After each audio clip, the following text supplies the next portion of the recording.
اعوذ باللہ من الشیطان الرجیم بسم اللہ الرحمن الرحیم اما بعد فإن خیر الحدیث کتاب اللہ وخیر الہدی ہدی محمد صلی اللہ علیہ وسلم وشر الامور محدثاتها وکل بدعۃ ضلالہ وعلم آدم الاسماء كلها ثم عرضهم على الملائکۃ فقال انبئونی باسماء هؤلاء ان کنتم صادقین قالوا سبحانک لا علم لنا الا ما علمتنا انک انت العلیم الحکیم قال يا آدم أنبئهم بأسمائهم فلما أنبأهم بأسمائهم قال لم أقل لكم إني أعلم غيب السماوات والأرض وأعلم ما تبدون وما كنتم تكتمون۔ اور اللہ تعالیٰ نے آدم کو تمام نام سکھا کر ان چیزوں کو فرشتوں کے سامنے پیش کیا، فرمایا اگر تم سچے ہو تو ان چیزوں کے نام بتاؤ۔ ان سب نے کہا ہے اللہ تیری ذات پاک ہے، ہمیں تو صرف اتنا ہی علم ہے جتنا تو نے ہمیں سکھا رکھا ہے، پورے علم و حکمت والا تو ہی ہے۔ اللہ تعالیٰ نے حضرت آدم علیہ السلام سے فرمایا تم ان کے نام بتا دو۔ جب انہوں نے بتا دیا تو فرمایا کیا میں نے تمہیں پہلے ہی سے کہا تھا کہ زمین و آسمان کا غیب میں ہی جانتا ہوں، اور میرے علم ہے جو تم ظاہر کر رہے ہو اور جو تم چھپاتے ہو۔ آدم علیہ السلام کی وجہ فضیلت، یہاں سے اس بات کا بیان ہو رہا ہے کہ اللہ تعالیٰ نے خاص علم حضرت آدم علیہ السلام کو فرشتوں پر فضیلت دی۔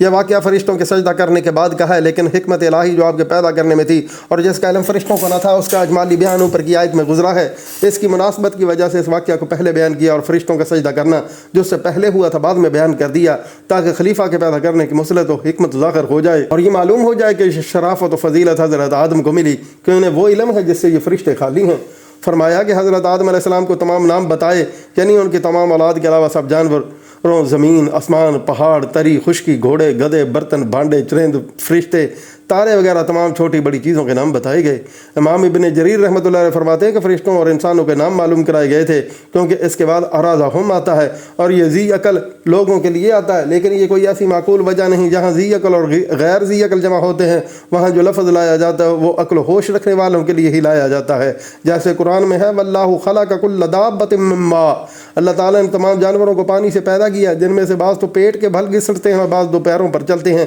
بعض چار پایوں پر چلتے ہیں۔ اللہ تعالیٰ جو چاہتا ہے پیدا کرتا ہے، وہ ہر چیز پہ قادر ہے۔ بس اس آیت سے ظاہر ہے کہ غیر ذی عقل بھی داخل ہے، مگر ذی کے سیگے سب ذی عقل کے ہیں۔ علاوہ ازیں اور ازہن بھی حضرت عبداللہ بن مسعود رضی اللہ تعالیٰ عنہ کی قرأت میں ہے، اور حضرت ابی بن کعب رضی اللہ تعالیٰ عنہ کی قرأت میں ارازہا بھی ہے۔ صحیح قول یہی ہے کہ تمام چیزوں کے نام سکھائے تھے، ذاتی نام بھی، صفاتی نام بھی اور کاموں کے نام بھی، جیسے کہ حضرت ابن عباس رضی اللہ تعالیٰ عنہ کا قول ہے کہ غوث کا نام تک بھی بتایا گیا تھا۔ صحیح بخاری کتاب التفسیر میں سائد کی تفسیر میں حضرت امام بخاری رحمۃ اللہ علیہ یہ حدیث لائے ہیں۔ مسئلہ شفاعت، اور رسول اللہ صلی اللہ علیہ وسلم فرماتے ہیں کہ ایماندار قیامت کے دن جمع ہوں گے اور کہیں گے کیا اچھا ہوگا اگر کسی کو ہم اپنا سفارشی بنا کر اللہ کے پاس بھیجیں۔ چنانچہ یہ سب کے سب حضرت آدم علیہ السلام کے پاس آئیں گے اور ان سے کہیں گے کہ آپ ہم سب کے باپ ہیں، اللہ تعالیٰ نے آپ کو اپنے ہاتھ سے پیدا کیا، اپنے فرشتوں سے آپ کو سجدہ کرایا، آپ کو تمام چیزوں کے نام سکھائے، آپ اللہ تعالیٰ کے سامنے ہماری سفارش لے جائیں جو ہم اس سے راحت پائیں۔ حضرت آدم علیہ السلام یہ سن کر جواب دیں گے کہ میں اس قابل نہیں، انہیں اپنا گناہ یاد آ جائے گا۔ تم نوح علیہ السلام کے پاس جاؤ، وہ پہلے رسول ہیں جنہیں اللہ تعالیٰ نے زمین والوں کی طرف بھیجا۔ سب لوگ یہ جواب سن کر حضرت نوح علیہ السلام کے پاس آئیں گے، آپ بھی یہی جواب دیں گے،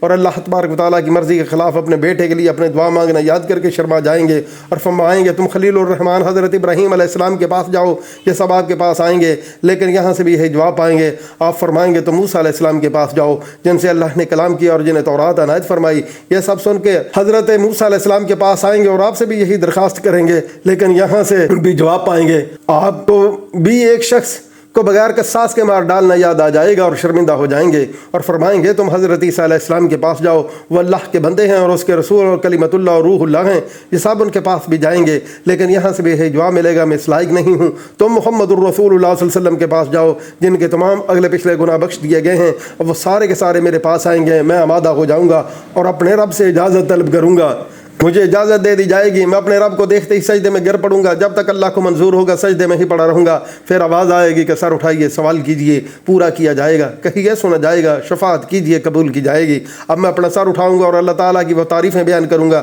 جو اسی وقت اللہ تعالیٰ مجھے سکھائے گا، پھر میں شفاعت کروں گا، میرے لیے حد مقرر کر دی جائے گی، میں انہیں جنت میں پہنچا کر پھر آؤں گا، پھر اپنے رب کو دیکھ کر اسی طرح سجدے میں گر پڑوں گا، پھر شفاعت کروں گا، پھر حد مقرر ہوگی، انہیں بھی جنت میں پہنچا کر تیسری مرتبہ آؤں گا، پھر چوتھی بار حاضر ہوں گا، یہاں تک کہ جہنم میں صرف وہی رہ جائیں گے جنہیں قرآن نے روک رکھا ہو اور جن کے لیے جہنم کی مداومت واجب ہو گئی ہو، یعنی شرک و کفر کرنے والے۔ صحیح مسلم شریف میں، نسائی میں، ابن ماجہ وغیرہ میں یہ حدیث شفاعت موجود ہے۔ یہاں اس کے وارد کرنے سے مقصود یہ ہے کہ اس حدیث میں یہ جملہ بھی ہے کہ لوگ حضرت آدم علیہ السلام سے کہیں گے کہ اللہ تبارک و تعالیٰ نے آپ کو تمام چیزوں کے نام سکھائے، پھر ان چیزوں کو فرشتوں کے سامنے پیش کیا اور ان سے فرمایا کہ لو اگر تم اپنے قول میں تم ساری مخلوق سے زیادہ علم والے ہو، یا اس قول میں کہ اللہ تعالیٰ زمین میں خلیفہ نہ بنائے گا سچے ہو، تو ان چیزوں کے نام بتاؤ۔ یہ بھی مروی ہے کہ اگر تم اپنی اس بات میں کہ بنی آدم فساد کریں گے اور خون بہائیں گے سچے ہو تو ان کے نام بتاؤ۔ لیکن قول پہلا ہی ہے، گویا اس میں انہیں ڈانٹا گیا کہ بتاؤ تمہارا قول کہ تم ہی خلافت زمین کے لائق ہو اور انسان نہیں، تم ہی میرے تسبیحاں و اطاعت گزار ہو اور انسان نہیں۔ اگر سچا ہے تو لو یہ چیزیں جو تمہارے سامنے موجود ہیں ان کے نام بتاؤ،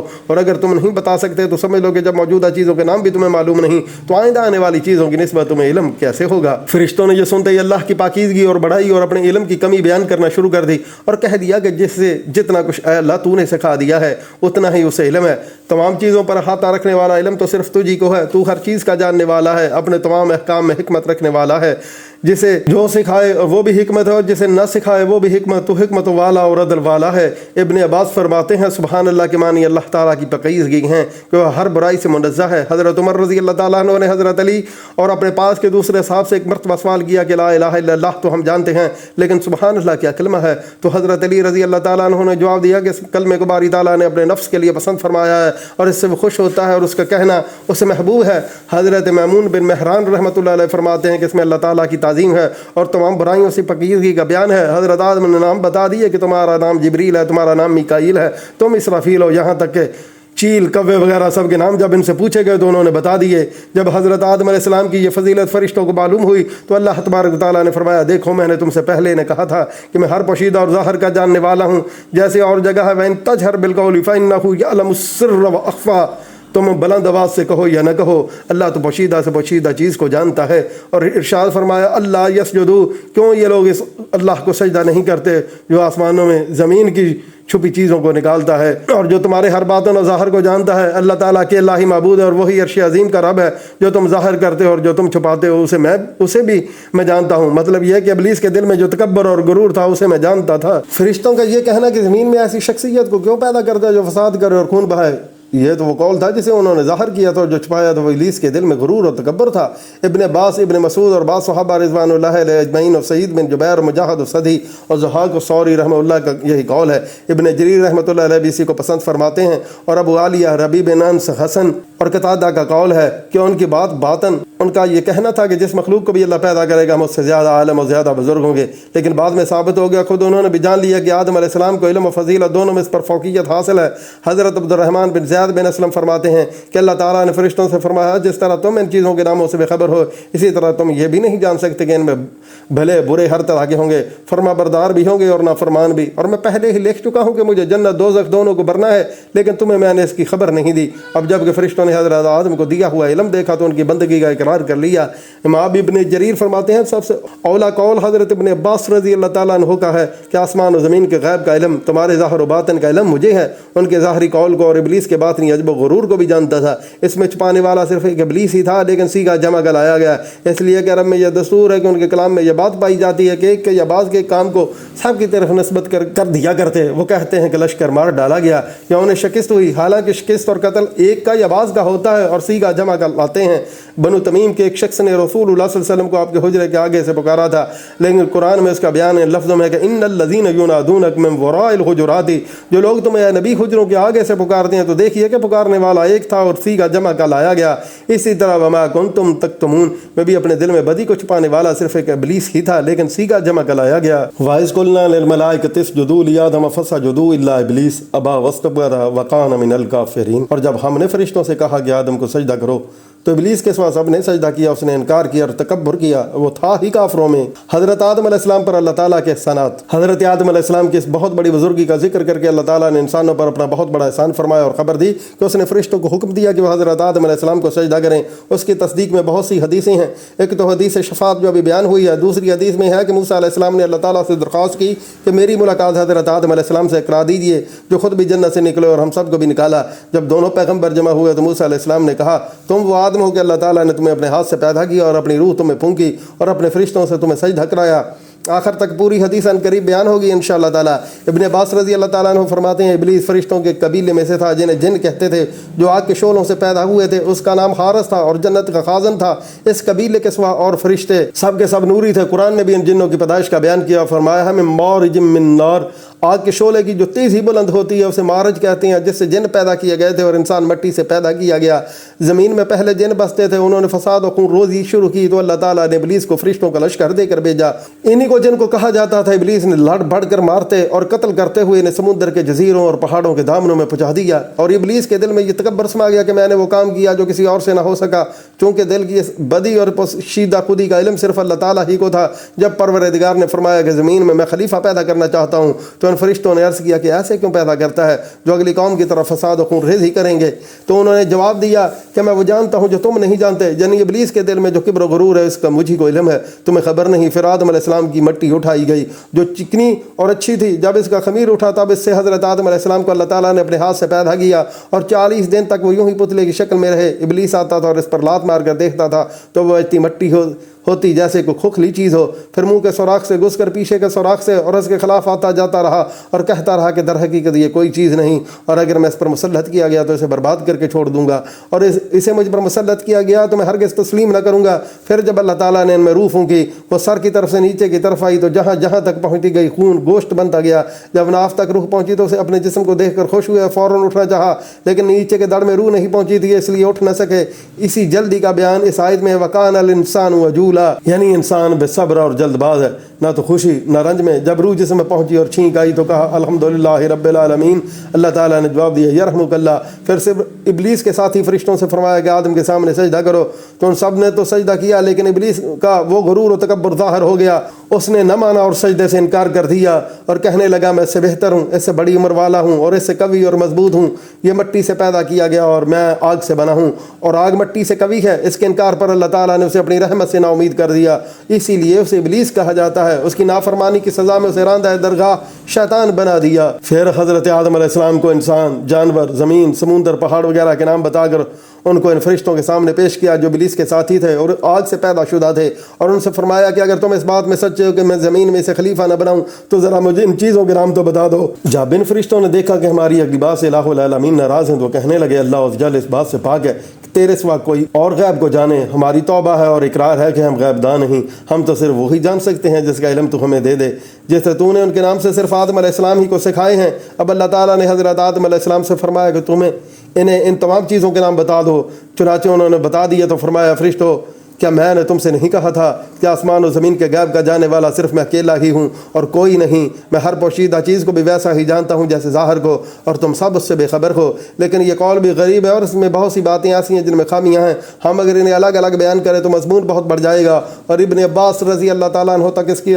اثر کی سند بھی وہی ہے جیسے ان کی مشہور و تفسیر مروی ہے۔ ایک اور حدیث میں بھی اسی طرح مروی ہے جس کے متن میں کچھ کمی زیادتی بھی ہے، اور اس میں یہ بھی ہے کہ زمین کی مٹی لینے کے لیے جب حضرت جبرائیل گئے تو زمین نے کہا میں اللہ تعالیٰ کی پناہ مانگتی ہوں کہ تو مجھ میں سے کچھ گھٹائے۔ وہ واپس چلے گئے، پھر ملک الموت کو بھیجا، زمین نے ان سے بھی یہی کہا، لیکن انہوں نے جواب دیا کہ میں بھی اللہ تعالیٰ کی پناہ میں آتا ہوں کہ میں اللہ کا حکم پورا کیے بغیر واپس چلا جاؤں۔ چنانچہ انہوں نے تمام روئے زمین میں سے ایک مٹھی مٹی لی، کیونکہ مٹی کا رنگ کہیں سرخ تھا کہیں سفید کہیں سیاہ، اسی وجہ سے انسانوں کی رنگتیں بھی طرح طرح کی ہوئیں۔ لیکن یہ روایت بھی بنو اسرائیل کی روایت سے پر ہے، غالباً اس میں بہت سی باتیں نیچے کے لوگوں کی ملائی گئیں، صحابی کا بیان ہی نہیں۔ اگر صحابی کا قول بھی ہو تو بھی انہوں نے بعض اگلی کتابوں سے لیا ہوگا، واللہ عالم۔ تعارف ابلیس، حاکم اپنی مستدرک میں بہت سی ایسی روایتیں لائے ہیں اور ان کی سند کو بخاری سے مشروط کیا ہے۔ مقصد یہ ہے کہ جب اللہ تعالیٰ نے فرشتوں کو حکم دیا کہ تم حضرت آدم کو سجدہ کرو تو اس خطاب میں ابلیس بھی داخل تھا، اس لیے کہ وہ ان میں سے نہ تھا لیکن انہی جیسا اور انہی جیسے کام کرنے والا تھا، اس لیے اس خطاب میں داخل تھا اور پھر نافرمانی کی سزا بھگتی۔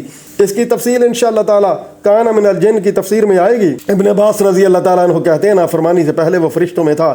اسرائیل اس کا نام تھا، زمین پر اس کی رہائش تھی، اجتہاد اور علم میں بہت بڑا تھا اور اس وجہ سے دماغ میں رعونت تھی، اور اس کی جماعت کا اور اس کا تعلق جنوں سے تھا۔ اس کے 4 پر تھے، جنت کا خازن تھا، زمین و آسمان دنیا کا سلطان تھا۔ حضرت حسن رحمۃ اللہ علیہ فرماتے ہیں ابلیس کبھی فرشتہ نہ تھا، اس کی اصل جنات سے ہے جیسے کہ آدم کی اصل ناس انس سے ہے۔ اس کی اسناد صحیح ہے عبد الرحمن بن زید بن اسلم اور شہر بن حوشب رحمۃ اللہ علیہ کا بھی یہی قول ہے۔ سعد بن مسعود رحمۃ اللہ علیہ کہتے ہیں کہ فرشتوں نے جنات کو جب مارا تب اسے قید کیا تھا اور آسمان پر لے گئے تھے، وہاں کی عبادت کی وجہ سے رہ پڑا۔ ابن عباس سے یہ بھی مروی ہے کہ پہلے ایک مخلوق کو اللہ تعالیٰ نے پیدا کیا، انہیں حضرت آدم کو سجدہ کرنے کو کہا، انہوں نے انکار کیا جس پر وہ جلا دیے گئے۔ پھر دوسری مخلوق پیدا کی، ان کا بھی یہی حشر ہوا۔ پھر تیسری مخلوق پیدا کی، انہوں نے تعمیل ارشاد کی، لیکن یہ اثر بھی غریب ہے اور اس کی اسناد بھی تقریباً غیر صحیح ہے، اس میں ایک راوی مبہم ہے، اس وجہ سے یہ روایت قابل حجت نہیں۔ کافرین سے مراد نافرمان ہے۔ ابلیس کی ابتدا آفرینشی کفر و دلالت پر تھی، کچھ دن ٹھیک ٹھاک رہا لیکن پھر اپنی اصلیت پر آ گیا۔ سجدہ کرنے کا حکم بجا لانا اللہ تعالیٰ کی اطاعت اور آدم علیہ السلام کا اکرام تھا۔ بعض لوگوں کا قول ہے کہ یہ سجدہ سلام اور عزت و اکرام کا تھا، جیسے کہ حضرت یوسف علیہ السلام کے بارے میں فرمان ہے کہ انہوں نے اپنے ماں باپ کو تخت پر بٹھا لیا اور سب سجدہ میں گر پڑے، اور حضرت یوسف علیہ السلام نے فرمایا یہی میرے خواب کی تعبیر ہے جسے میرے رب نے سچا کر دکھایا۔ اگلی امتوں میں یہ جائز تھا لیکن ہمارے دین میں یہ منسوخ ہو گیا۔ حضرت معاذ رضی اللہ تعالیٰ عنہ فرماتے ہیں کہ میں نے شامیوں کو اپنے سرداروں اور علماء کے سامنے سجدہ کرتے ہوئے دیکھا تھا، تو حضور صلی اللہ علیہ وسلم سے گزارش کی کہ حضور صلی اللہ علیہ وسلم آپ اس کے زیادہ حقدار ہیں کہ آپ کو سجدہ کیا جائے۔ تو آپ صلی اللہ علیہ وسلم نے فرمایا اگر میں کسی انسان کے سامنے سجدہ کرنے کی اجازت دینے والا ہوتا تو عورتوں کو حکم دیتا کہ وہ اپنے خامدوں کو سجدہ کریں، کیونکہ ان کا ان پر بہت بڑا حق ہے۔ امام راضی نے اسی کو ترجیح دی ہے۔ بعض کہتے ہیں کہ سجدہ اللہ تعالیٰ ہی کے لیے تھا، حضرت آدم بطور قبلہ یعنی سمت کے تھے، جیسے کہ قرآن کریم میں اور جگہ اقیم الصلاۃ لدلولک الشمس، لیکن اس میں بھی اختلاف ہے اور پہلے کی اور کا زیادہ صحیح ہونا اچھا معلوم ہوتا ہے۔ یہ سجدہ حضرت آدم کے اکرام، بڑائی، احترام اور سلام کے طور پر تھا اور اللہ تعالیٰ کی اطاعت کے متحد تھا، کیونکہ اس کا حکم تھا جس کی بجا آوری ضروری تھی۔ امام راضی رحمۃ اللہ علیہ نے بھی اسی قول کو کبھی قرار دیا ہے اور اس کے سوا دوسرے اقوال کو ضعیف قرار دیا ہے۔ ایک تو حضرت آدم علیہ السلام کا بطور قبلہ کے ہونا جس میں کوئی بڑا شرف ظاہر نہیں ہوتا، دوسرے سجدہ سے مراد پست عاجز ہونا، نہ کہ زمین میں ماتھا ٹکا کر حقیقی سجدہ کرنا، لیکن یہ دونوں تعویلیں ضعیف ہیں۔ حضرت قتادہ رحمۃ اللہ علیہ فرماتے ہیں سب سے پہلا گناہ یہی تکبر ہے جو ابلیس سے سرزد ہوا۔ صحیح حدیث میں ہے جس کے دل میں رائی کے دانے کے برابر تکبر ہوگا وہ جنت میں داخل نہ ہوگا۔ اسی تکبر کفر و عناد کی وجہ سے ابلیس کے گلے میں توق لعنت پڑا اور احمد سے مایوس ہو کر جناب باری سے دھتکارا گیا۔ یہاں کانا سارا کے معنی میں بتلایا گیا ہے، جیسے کہ فقان من المغرقین اور فتقون من الظالمین۔ شاعروں کے شعروں میں بھی اس کا ثبوت ہے، تو معنی یہ ہوئے کہ وہ کافر ہو گیا۔ ابن فورق کہتے ہیں کہ وہ اللہ تعالیٰ کے علم میں کافروں میں سے تھا۔ کرت بھی اسی کو ترجیح دیتے ہیں اور یہاں ایک مسئلہ بیان فرماتے ہیں کہ کسی شخص کے ہاتھ سے کچھ کرامتیں سرزد ہو جانا اس کے ولی اللہ ہونے کی دلیل نہیں۔ گو باصوفی اور رافضی اس کے خلاف بھی کہتے ہیں، اس لیے کہ میں اس بات کی کسی کے لیے فیصلہ نہیں کر سکتے کہ وہ ایمان ہی کی حالت میں اللہ سے جا ملے گا۔ اسی شیطان کو دیکھیے، ولی چھوڑیے، فرشتہ بنا ہوا تھا لیکن آخر سردار کفر و کفار ہو گیا۔ علاوہ ازیں ایسی خلاف عادت و عقل باتیں جو بظاہر کرامت نظر آتی ہیں اولیاء اللہ کے سوار لوگوں کے ہاتھوں سے بھی سرزد ہوتی ہیں، بلکہ فاسق، فاجر، مشرک، کافر سے بھی ظاہر ہو جاتی ہیں۔ اور رسول اللہ صلی اللہ علیہ وسلم نے سوچا فرتقب یوم تأتی السماء بدخان مبین کی آیت دل میں سوچ کر کے جب ابن سیاد کافر سے پوچھا کہ میں نے کیا سوچا تو اس نے کہا تھا دخ، یعنی بعض روایات میں ہے کہ غصہ کے وقت وہ اتنا پھول جاتا کہ اس کے جسم سے تمام راستہ رک جاتا تھا۔ حضرت عبداللہ بن عمر رضی اللہ تعالیٰ عنہ نے اسے مارا۔ دجال کی تو ایسی بہت سی حدیثوں میں وارد ہیں، مثلاً اس کا آسمان سے بارش برسانا، زمین سے پیداوار اگانا، زمین کے خزانوں کا اس کے پیچھے لگنا، ایک نوجوان کو قتل کر کے پھر جلانا وغیرہ۔ حضرت لیث بن سعد رضی اللہ تعالیٰ عنہ اور حضرت امام شافعی رحمۃ اللہ علیہ فرماتے ہیں اگر تم کسی کو پانی پر چلتے ہوئے اور ہواؤں میں اڑتے ہوئے دیکھو تو اسے ولی نہ سمجھ بیٹھو جب تک کہ اس کے تمام اعمال و افعال قرآن و حدیث کے مطابق نہ پاؤ۔ اس سجدے کا حکم زمین و آسمان کے تمام فرشتوں کو تھا۔ کوئی ایک جماعت کا قول یہ بھی ہے کہ صرف زمین کے فرشتوں کو یہ حکم تھا، لیکن یہ ٹھیک نہیں۔ قرآن کریم میں فسجد الملائکۃ کلھم اجمعون الا ابلیس، یعنی ابلیس کے سوا تمام فرشتوں نے سجدہ کیا۔ پس اول تو جمع کا صیغہ لانا، پھر کلھم سے تاکید کرنا، پھر اجمعون کہنا، اس کے بعد صرف ابلیس کا استثناء کرنا۔ ان چاروں وجہوں سے صاف ظاہر ہے کہ یہ حکم عام تھا۔ واللہ عالم۔